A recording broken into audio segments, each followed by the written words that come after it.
আচ্ছা আচ্ছা আচ্ছা আচ্ছা।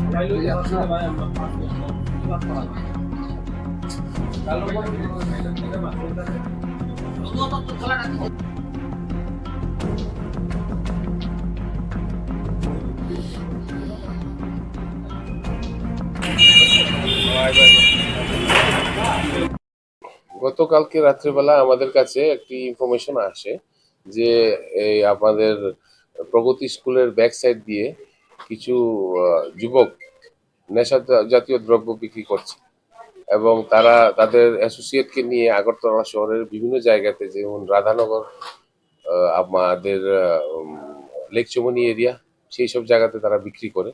সেই মোতাবেক আমাদের ইনফরমেশন কে আমরা আমাদের লিগ্যাল অ্যাকশন নেওয়ার জন্য আমরা আমাদের একটা টিম গঠন করা হয়।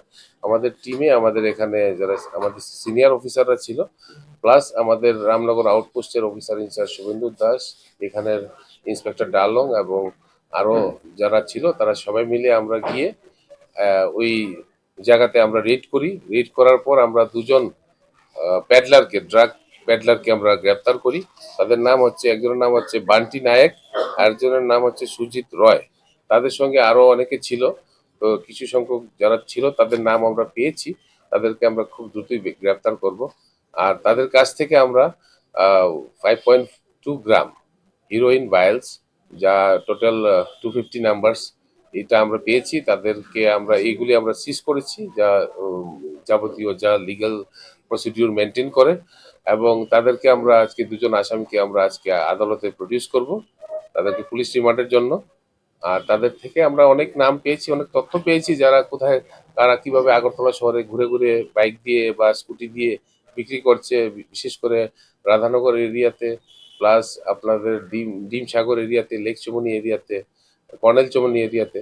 সেই সব লোকদেরকে আমরা খুব দ্রুতই গ্রেপ্তার করব। যাদের আটক করেছেন ওদের বাড়ি কোথায়?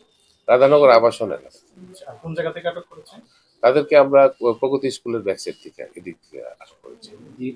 হুম হুম হুম। বাজারে তো মার্কেট ভ্যালু। ওই 1 লাখ টাকা, 1 লাখ টাকা। প্রাথমিক তদন্তে জানা গেছে তারা কোথা থেকে পেয়েছে বা তাদের কাছ থেকে আমরা অনেক তথ্য পাচ্ছি, যেগুলি আমরা ইনভেস্টিগেশনে আমরা এইগুলির উপর বেস করে আমরা অন্য যারা জড়িত আছে তাদেরকে আমরা গ্রেপ্তার করব। কোথা থেকে আনছে এগুলি? এগুলি আমরা পাচ্ছি, তার জন্য তো তাদেরকে আমরা পুলিশ রিমান্ডে নিয়ে আসবো এবং জিজ্ঞাসাবাদ করবো।